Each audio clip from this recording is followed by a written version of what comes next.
Hey, welcome back to the channel. I'm David Steele and here's me truck, and today we are delivering what is best described as the cooling system for the NVIDIA RTX 5090. We're doing another special transport, and we're doing it in another Mack R. Well, actually it's the Mack R, but hey, she's been modified, or she's been upgraded, or however you want to phrase it. Let's jump into the cabin and take a look. Well, first things first, let's go ahead and fire her up. Okay, now we've gone with a white paint job here, and a tan color interior, and if David Future, if you could put the reason why on the display. So my good friend Zach, friend of the channel, sent me a picture of this, and I decided, you know, that doesn't look so bad in white. And so here we are. Under the hood is another different engine. Today we're running a Rolls-Royce Eagle engine from about the mid-1970s. That's right, the Rolls-Royce Eagle engine. I'm going to go ahead and get on the way. Not sure how well this trip is really going to go for a couple of reasons. One, it's a different engine, it's a new engine. It's my first time I'm trying this engine with a heavy haul. And number two, we're using a 9-speed transmission, so we're not going down the 18-speed route. No, instead we're going to use a 9-speed. So that brings about certain compromises, and the biggest compromise is wide gaps between the ratios. And when you're hauling 66,000 pounds of NVIDIA RTX 5090 cooler, you really need to potentially have the ability to keep the power down on the road and not have enormous great big gaps. So we'll see how well this works. Now under the hood, like I say, under the bonnet, this is a Rolls-Royce engine, so it's a British engine, and therefore it has a very stiff upper lip, and it does not like bullies and will not back down from a challenge. So I've got high hopes for it. It's rated at 320 horsepower, and it has 975 pounds-foot of torque. Now that's my estimate on the torque number. The actual torque number does not appear to be published for this particular flavour engine, and it's dated from sort of mid-1970s. This is around about the time when Rolls-Royce introduced the intercooler into their Eagle engine. Okay, we are a little bit on the curb, but that's okay. And the Eagle, until this point, had not used an intercooler, so it wasn't as efficient. Well, the intercooler helps. It gives a little bit more boost lower down. Well, actually, it gives quite a bit more boost lower down, and it really helps things move along. So the previous high-end model of this engine was the 305 that was rated at 850 foot-pounds of torque. So another 125 foot-pounds is quite a chunky increase, and we should feel that on the road. I've spent a bit of time in the 305. So, of course, I haven't hauled something heavy with this engine. Well, I've done anything light. Well, we'll see how it goes. I mean, so far, I'm a little sluggish pulling off the line. My biggest concern is a bridge, something similar, and we got to go through Vegas, which is pretty flat, so I'm quietly confident that we'll do okay, and maybe quietly optimistic is perhaps the better way of phrasing it. Well, I mean, so far trundling along at 15 miles an hour in 5th gear has not really been a challenge, but this on-ramp might be. Yeah, so we may have to, we'll see. I was going to say we might have to match the throttle and hope for the best, but I want to leave it in automated. This is another shift point running test. Go ahead and tell the world we're going. I'll lift off completely and then back on the power. Right, and then give it full power now. So it downshifted to 4th, that's good. Didn't hit anything there, nothing to see. See, everything's fine. Okay, well, so far so good. It's holding its speed up the gradient, which I'm pleased, because those on-ramps can be kind of brutal, really. Right, well, we're on our way. Why is this highway patrol just, like, stopping? Seriously, dude, please don't stop. Come on, Nevada Highway Patrol. Don't make me change down 5 gears and pull off from rest.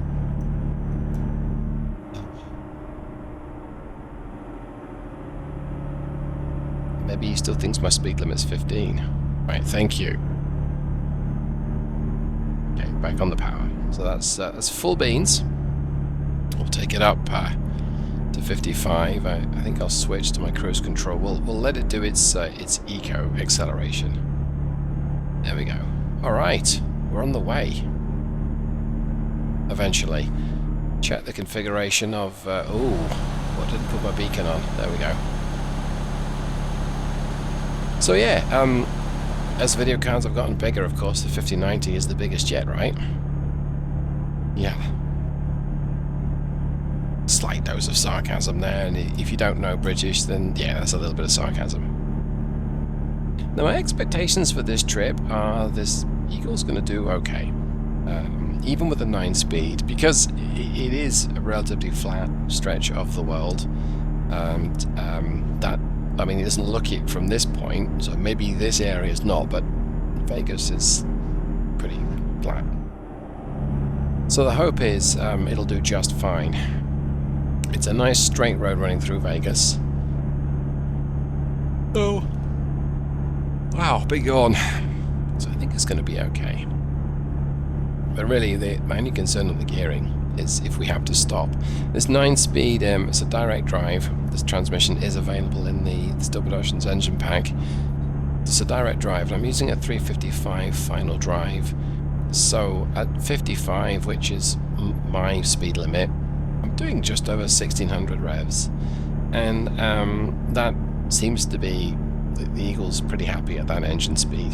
This engine was introduced in the late 1960s, and I think it was used in the 1990s in European trucks. I'm not entirely sure how prevalent it is in the US, but I'm British, I'm in the US, so I'm using a British engine. Thanks very much.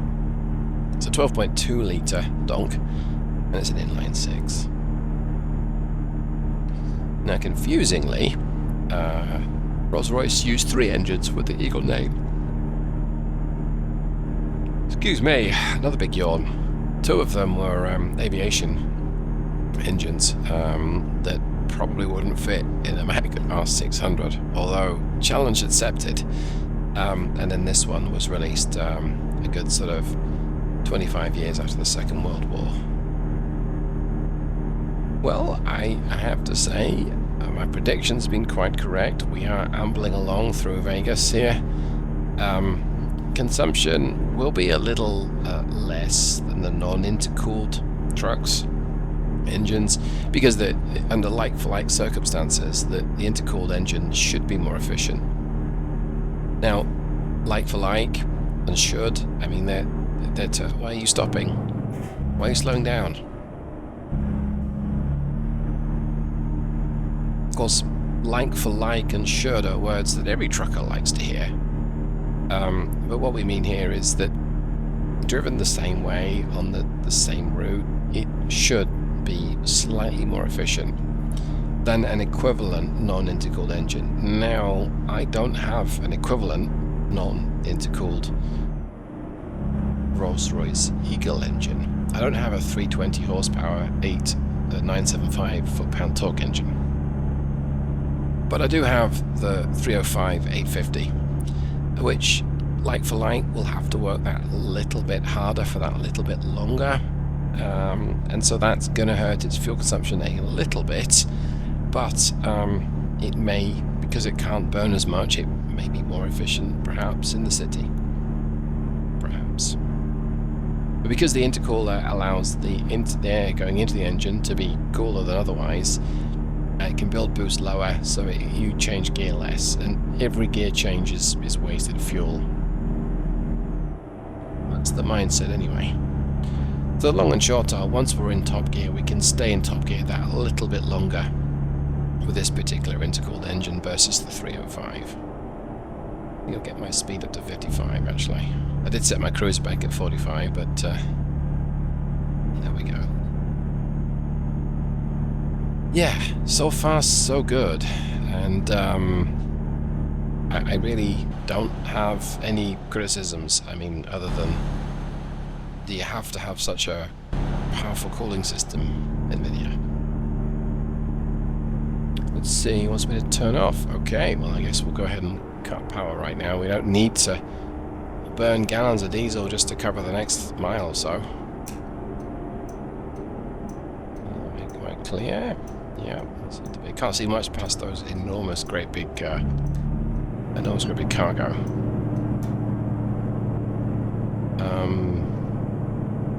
Okay, I see why we changed lane. Okay, speed.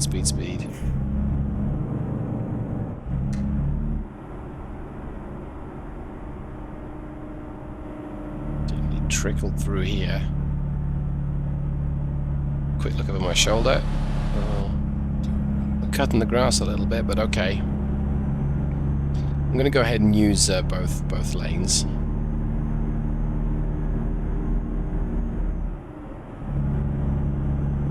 So let's pull it closer to the right. Yeah, I think we did okay there. Right, cruise back on to 35. Okay. Other details about this particular Mack are, it's the long wheelbase day cab, and it has the big capacity tanks. So we've got 260 gallons of official capacity there. Went with the round tanks for this particular trip. And we do have the aero package, although not that it's really that relevant for this sort of trip, but hey. And we do have, I think, a Progress painted alloy wheels, because I quite like the Progress design. I always have. So, yeah, the truck is it's white, which is not a normal colour for me. I don't normally like white colour trucks. It's a shame because they usually don't look so bad. Let's see, we're bleeding a little speed going up this gradient, and we're doing, what, 1300 revs, which is round about peak torque, but we might be able to not change down, so that's about 1200. I'm going to just amble into the left lane. We're doing a hand solo maneuver there, list to the left, listlessly tilt to the left, however you want to describe it. Ooh, I forgot about this section of the map now, didn't I? And we're 236 miles from Ely, which is my destination. Huh. This could be a bit of a longer trip. I might have to condense some of this. That's not so bad. Or we could just do the whole chipmunk voice thing. So the thought process here in using a 9-speed was, yeah, I think 18-speed most definitely makes it easier. But if I were to have to roleplay something in my mind, hey, we've got this graphics cooler that we need shipping, it's Amazon next day, you're the only person who can do it, can you help? And I'm like, Catherine Tate, sure, I can do that. How hard can it be? And here we are.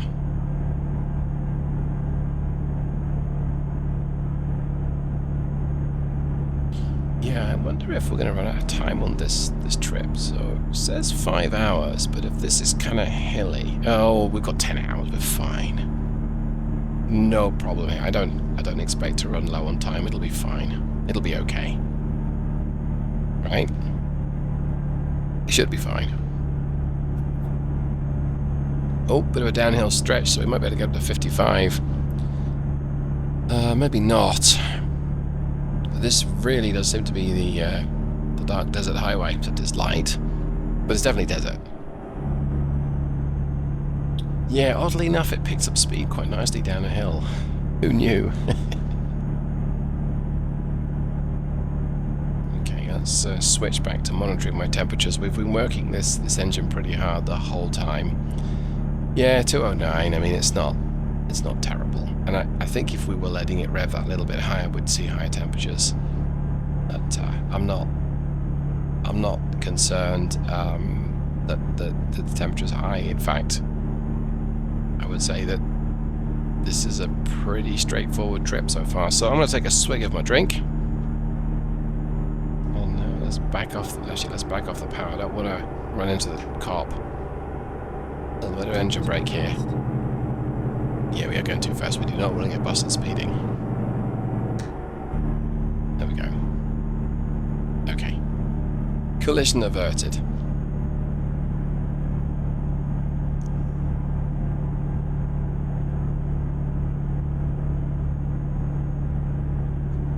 There is no traffic, and this makes me wonder if I want to do a Pem to Ely ride with that mahoosive Caterpillar 3406X engine, the 2150 horsepower. That could be a bit of fun. I know that Nevada gets a lot of criticism for being quite flat, and I do have a couple of mods that help. One is the tree texture mod, so those trees look a little crisp. And the other one is a mountain mod available on the SCS forum. But I like the contrast in areas, and as I drive around the US for real, okay, I say even, Texas is enormous, and so you go through quite a few different, I say microclimes, it's probably not quite the correct word for it. F22 going over the top. Yeah, you go through quite a few different landscapes as you travel around Texas. So seeing it on the roads, that's a fairly substantial hill we're coming up to, but it's not like I can really pick up speed beforehand. I mean, we'll try to, but we're going to go up at maybe 55 in 9th gear. Maybe. To the right, we see a bunch of masts. I thought that was in New Mexico. Maybe there's two. Oh, steering, David. And yeah, it's dealing with what looked like a fairly major gradient pretty easily. It's not wanting me to change down, and I guess the difference in the torque output is quite wholesome. Pretty sure that the 305 would be downshifting at least once on a gradient like that. I'm going to just back off the cruise. With it being quite a heavy cargo, it does pick up speed down that gradient fairly quickly. Let's put the cruise back up to 55. I want to make good progress, but not at the expense of having to reload the scenario. And if you crash into one of the escort vehicles, and it is possible to crash into the one behind you, but if you crash, you usually get to reload, which is useful. Hey, another vehicle. Look at that.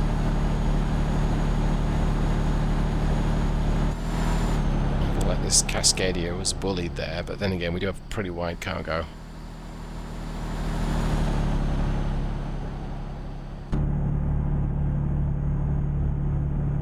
Another one as well. Okay. I'm going to ease over to the right hand side. You might hear my controller vibrating there, and we'll just drift back. Now, unfortunately, they won't let me stop for a pee-pee or some Snickers or an energy drink or anything, so all I've got is with me, which is down here.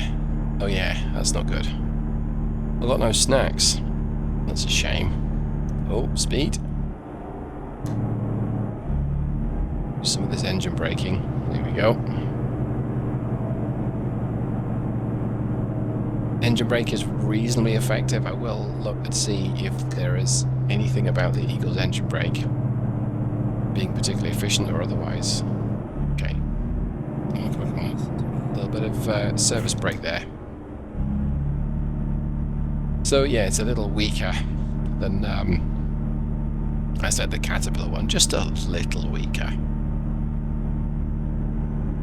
Again, with me running along the rumble strip there. Right, let's get back up to 30. Not that much difference in the engine now when I give it more beans. Okay, up to 30. Here we go. So yeah, whether it's the mountain mod that makes this look interesting, I'm not sure, but I don't have an issue with how the Nevada looks.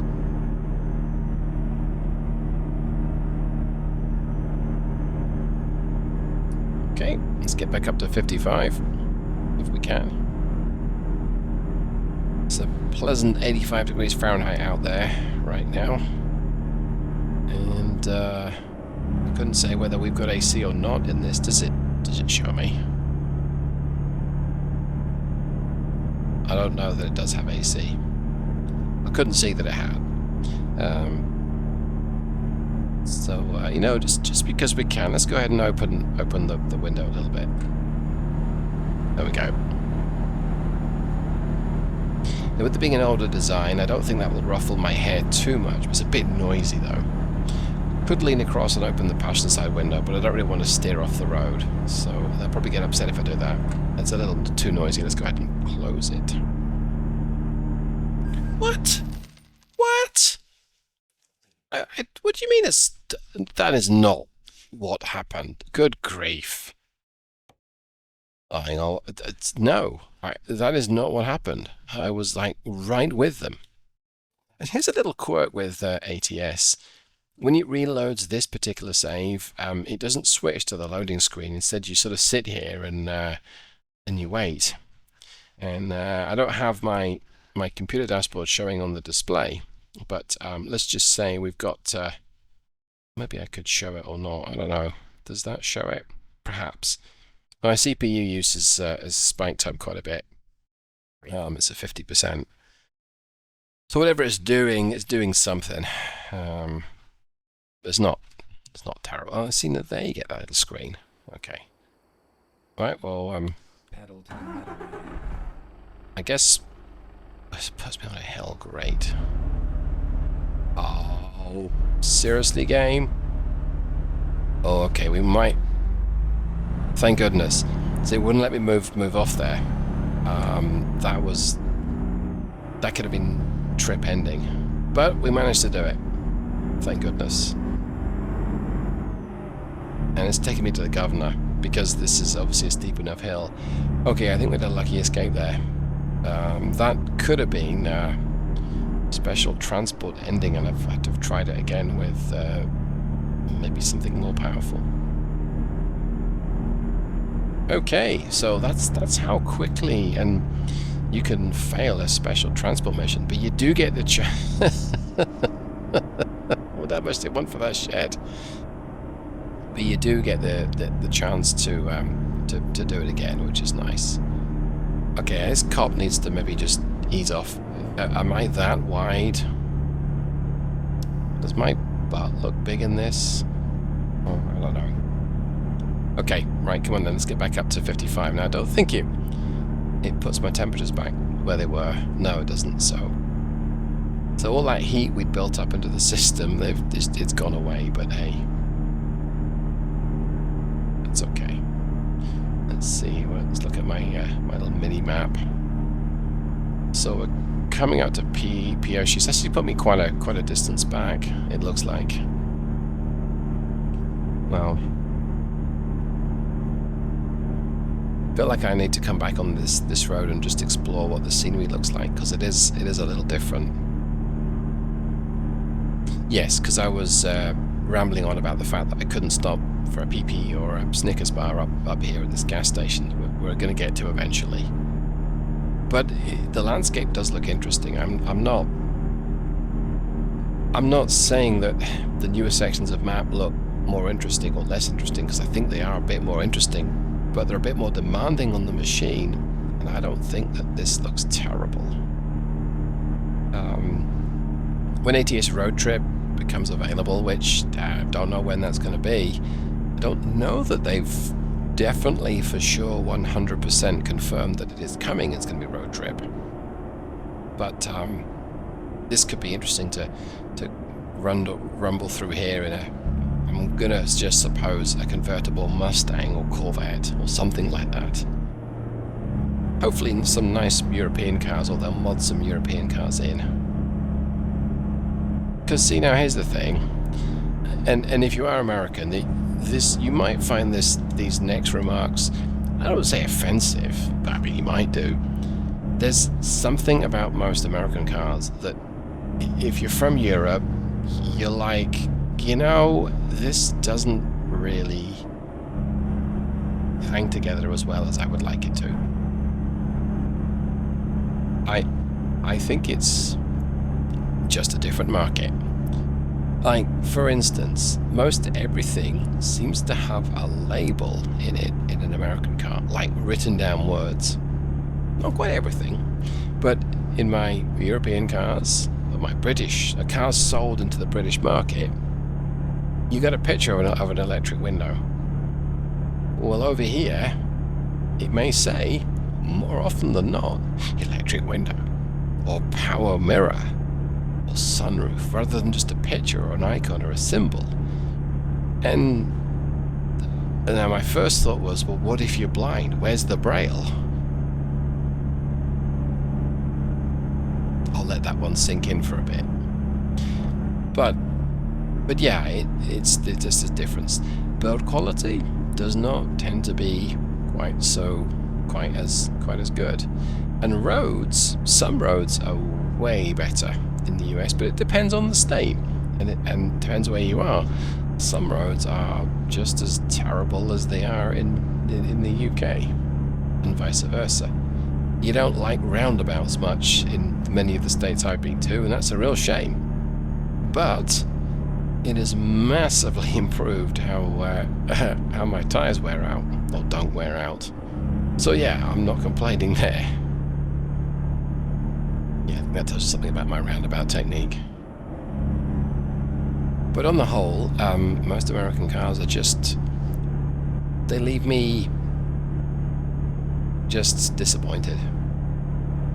They're not as smooth as their roly-poly handling might have me hope for, and if they're that little bit firm at riding, then they usually still squeal their tyres like Knight Rider at the slightest corner. And of course you'd say, well, there aren't many corners, but there are enough. Maybe I've just given up enjoying cars. I don't know. Perhaps I just need a Corvette or a Hellcat or something that's clearly a bit more focused on the driver. And I miss my manuals some of the time. Although my last British car was an automatic, so hey, I'm blathering.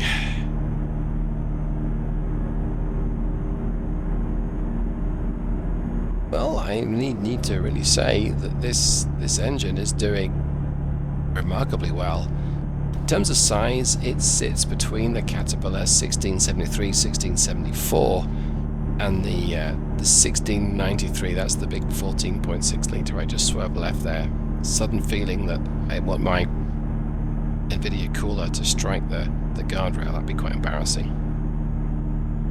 Okay, see if we can get back out to 55. Quick check on the time. How are we doing? Oh, we're only 72 miles away now. It's 5 o'clock in the evening. It reckons an hour 45, but call it 2 hours less. We'll get there about 7. That's good. That's time to find a hotel. We'll not be staying in the cab tonight. It's a day cab. That was me swerving for some odd reason, not the game.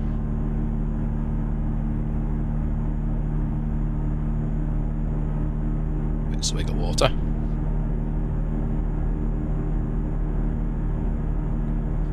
So it looks as though the Eagle, the Rolls-Royce Eagle engine was eventually phased out in the 1990s. Reading about them online, it did appear to be a 400 or up to a 400 horsepower version, but it just needed a bit of a redesign. It was a little small capacity perhaps for the higher engines, and it was phased out. And as I understand, the Eagle was a significant engine in the UK market. Now I may be wrong there, completely wrong, so if you know something about the Eagle, go ahead and let me know in the comments below. In future, David, you might be tempted to think about making an eagle cry every time I say the word Eagle, but believe me, having an eagle cry, every eagle reference will be eagerly gnawing after a while. Promise. So we've not spent that long cruising at 55. But we also, other than the game deciding I'd abandon my escort vehicle for whatever reason, we've not spent that long really digging around in the lower gears trying to maneuver around obstacles. It's been quite a laid-back kind of trip, and I think, to go back to my criticism about American cars, on a drive like this, it's not about the machine, it's about the road and the experience, and I've enjoyed every road trip I've ever made. I think it's just the day-to-day grind. I'm like, yeah, this, do people really spend $40,000 on something that's like this? And the answer there is yes.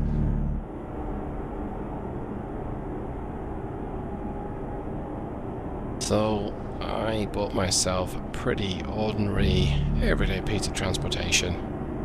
And maybe one day I'll buy a Corvette, and maybe I'll find it's not as well built as I hoped, and maybe it'll be okay anyway, because it's a Corvette, let's face it. Perhaps if I buy a convertible, I won't mind the scuttle shake so much, it'll be fine.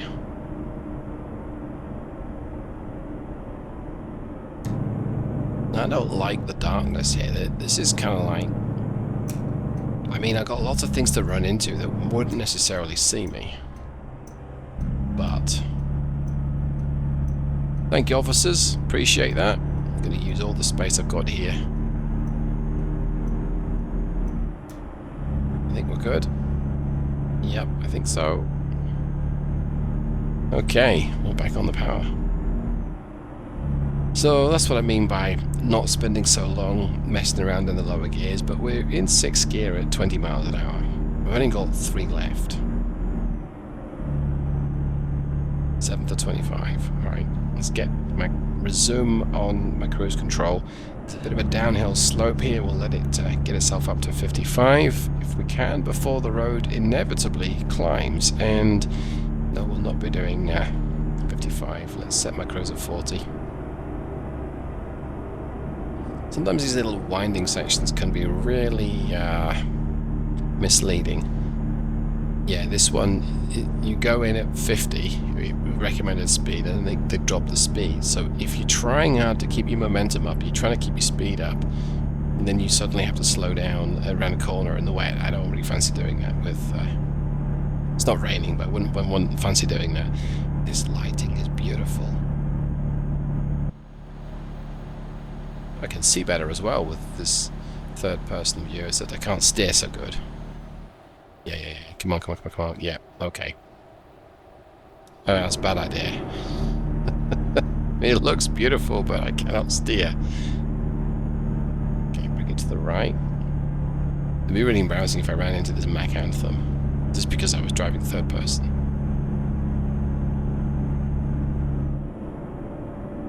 Cut my speed right back down to 30. Yeah, these can be kind of deceptive, these twisty sections.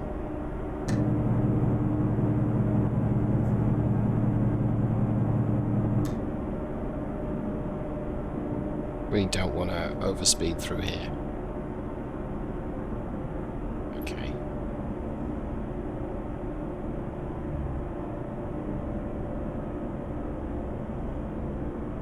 Kill my cruise. There's a bit of a haze on tonight. It's almost like there's a bit of a dust in the air. We're letting the ride slow herself down. She's just seeing a bit of just coasting basically. There's not that much engine brake from any of these diesels. There's a little bit, but not that much.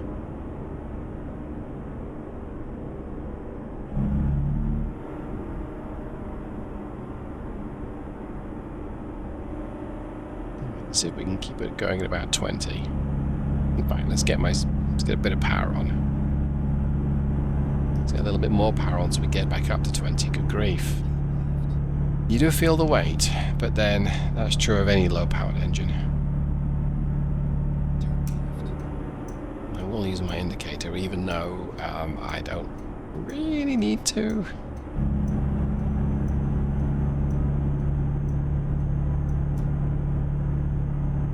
Right, I better follow this guy even though my arrow's telling me to use the right-hand lane. I don't want a repeat of somehow wasn't keeping up with the officers. And we get to go through red lights. Depending on how you play it, yes, you do anyway, but you shouldn't. So now subject to other traffic, because I'm going to lift off. It looks like, yeah, we're going to get stopped by this next light, and because I'm special transport, I'm going to use my engine brake in a city.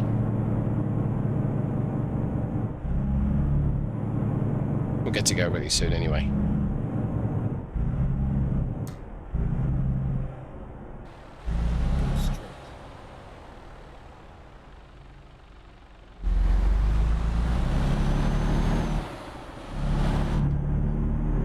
So currently, as I'm working through the Eagle engine definitions, I'm up. I've got a 260, 280, 305, 320, and a 340.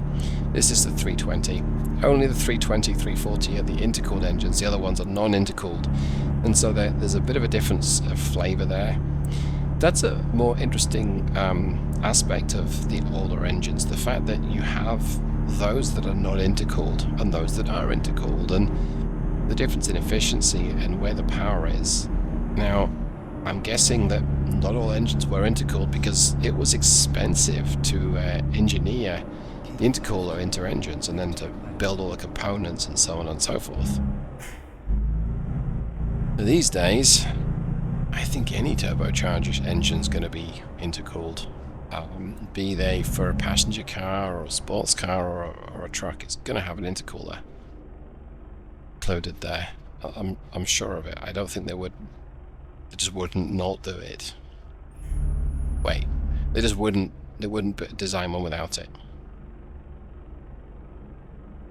Okay, I mean, Mr. Highway Patrol, I feel you could have gone down the left side there, but you probably don't want me to.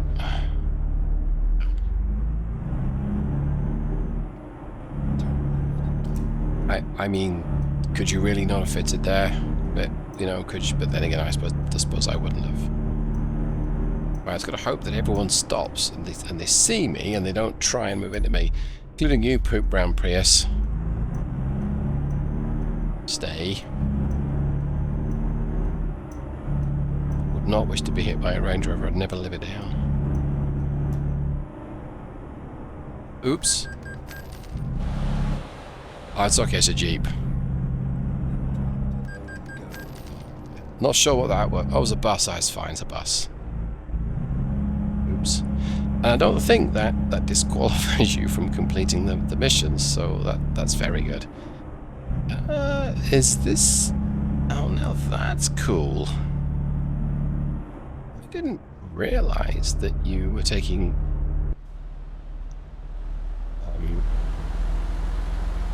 Yeah, let's just brute force it, right? There you go. It's fine. No problem there.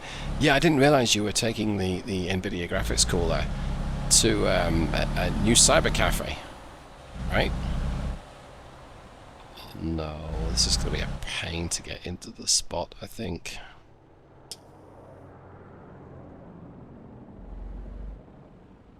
Yeah, these are a bugger for it, I think, is the best way of phrasing it, because if you mess up going into the cyber cafe like I did, you cannot get the cargo where it needs to be. And then when I back it up, the rearmost trailer unit is just going to go do its own thing, and it's going to bounce off the curb here in just a second. Let me go ahead and stop. There's a trick I can show you, which I don't... It's cheating, but I can do that if I need to, and that is use the console mode and use the flying mode. But let's see if we can line things up the old-fashioned, the correct way. I don't know that we'll be able to, though. I think I messed it up going in. I don't really want to shunt forwards and backwards for 20 minutes of real-world time just to straighten this up, but we might have done it. We might be okay here. Come on, give me the green. Give me the green. Okay. We're not, but maybe we can shunt backwards and forwards a couple of times and be in the zone. So I gotta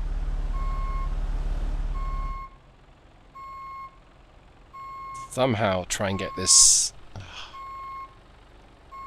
so that the bogie right behind me, the three wheels here, wants to do its own thing independent of the trailer, and I need to straighten the thing up. And I'm about losing patience with it. Yep, I am. Right, so if you have console mode engaged, you can do this. You push 0. Fantastic. And then use the number keypad to move your camera around. So I'm just going to go back up here. Yeah, okay. And what we'll do is we'll align things up so we're fairly straight.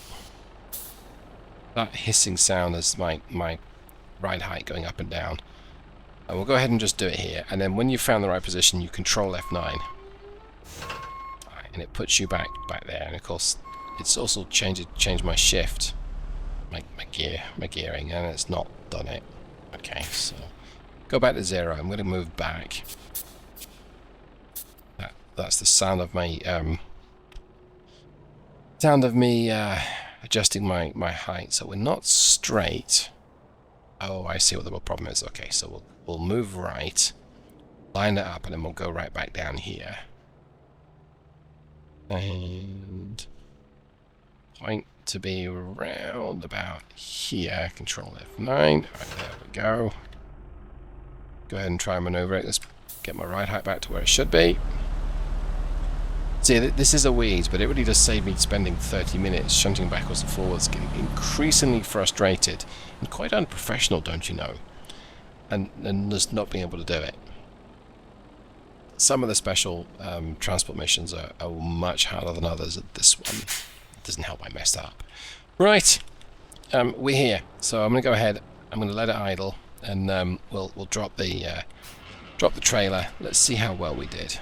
One of the longer ones, this one, I think.